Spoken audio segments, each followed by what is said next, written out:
स्वागत करते हैं आपका सिस्टम में। अगर चैनल को सब्सक्राइब नहीं किया तो पहले के चैनल को सब्सक्राइब करें।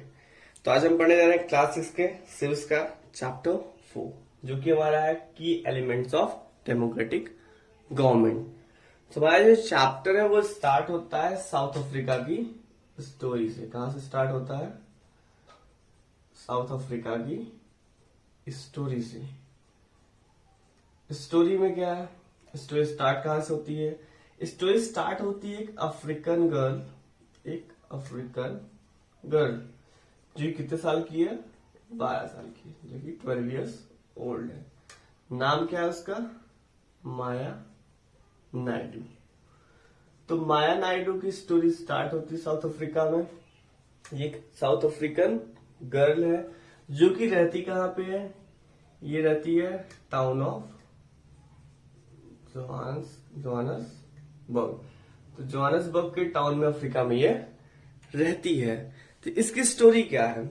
एक दिन माया नायडू और उसकी मदर अपने कुछ पुराने बॉक्सेस को क्लीन करते रहते हैं। जब बॉक्सेस को क्लीन करते रहते हैं तो माया को क्या मिलता है उस टाइम? माया को एक मिलता है स्क्रैप बुक मिलता है। स्क्रैप बुक के अंदर इसको क्या मिलता है? इसको मिलता है न्यूज़पेपर आर्टिकल और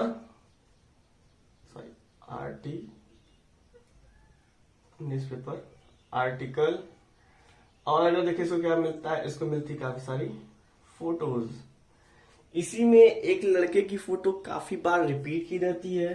तो ये अपनी मदर से पूछती है दैट ये लड़का कौन है। तो इसकी मदर मेंशन करती है कि जो लड़का है इसका नाम है हेक्टर पीटरसन। इसका लड़का नाम क्या है? Hector Pieterson. इसको क्या किया है? इसको पुलिस वालों ने क्या किया है? मार दिया है। पुलिस वालों ने इसको मार दिया है। तो माया क्या होती है? वो शॉक्ड हो जाती है कि मतलब ऐसा क्या हुआ कि हेक्टर पीटरसन को पुलिस वालों ने मार दिया। तो उसकी मदर बताने की कोशिश करती है कि अभी हम डेमोक्रेटिक गवर्नमेंट है, मतलब अभी जो है साउथ अफ्रीका एक डेमोक्रेटिक कंट्री है। पर पहले साउथ अफ्रीका एक डेमोक्रेटिक कंट्री नहीं थी। पहले क्या थी? वहां पे कह सकते हो कि एक अपार्थिड लॉ चलता था। अपार्थिड लॉ था क्या, वो अगले वीडियो में पढ़ेंगे। पर अपार्थिड लॉ के थ्रू हुआ क्या था वो अभी पढ़ते हैं। अपार्थिड लॉ के थ्रू सोसाइटी क्या हुई थी? जिस अफ्रीकन सोसाइटी थी वो डिवाइड हो गई थी। किसके बेसिस पे? On the basis of race.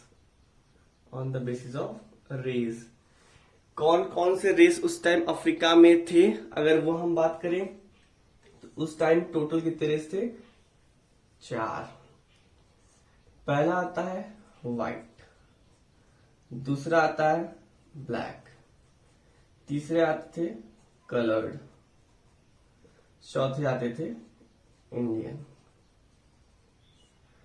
तो व्हाइट वो थे, जैसे अगर आप इंडिया को देखो तो इंडिया में ब्रिटिश रूल था, वैसे ही सेम तरीके से साउथ अफ्रीका में भी यूरोपियन कंट्रीज आए वहां पे एज ए मर्चेंट।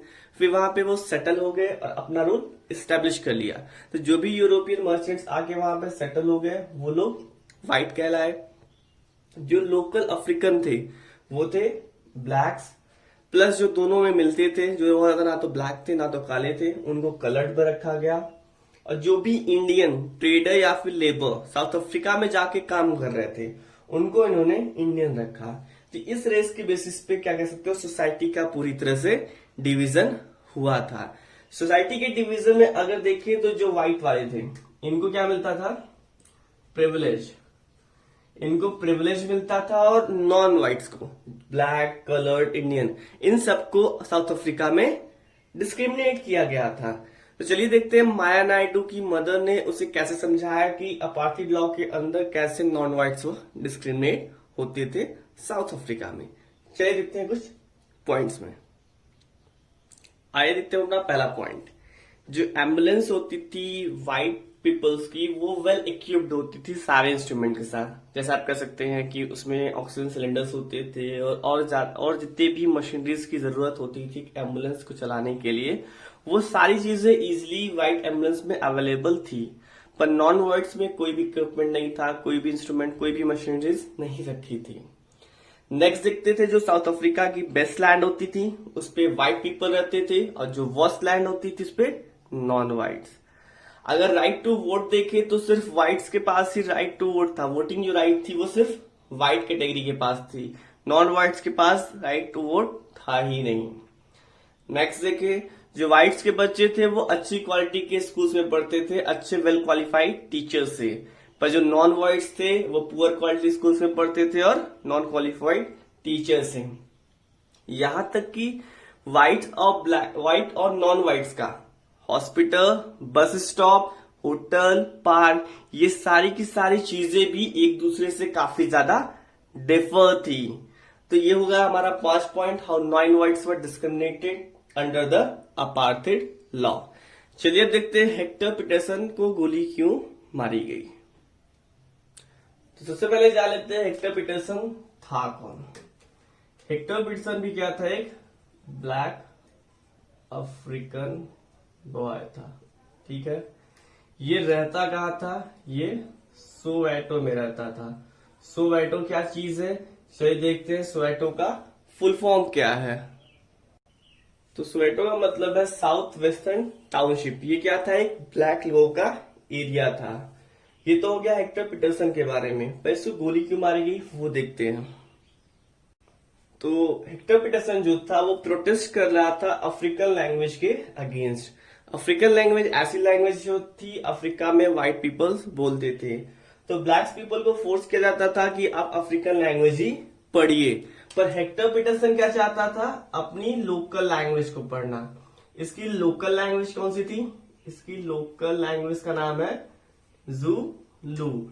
ये अपनी लोकल लैंग्वेज ज़ूलू को पढ़ना चाहता था, पर इसके लिए कह सकते हो व्हाइट गवर्नमेंट रेडी नहीं थे। इसीलिए हेक्टर पीटरसन अपने कुछ क्लासमेट के साथ प्रोटेस्ट कर रहा था व्हाइट गवर्नमेंट के अगेंस्ट, कि वो अपनी लोकल लैंग्वेज ज़ूलू को पढ़ सके।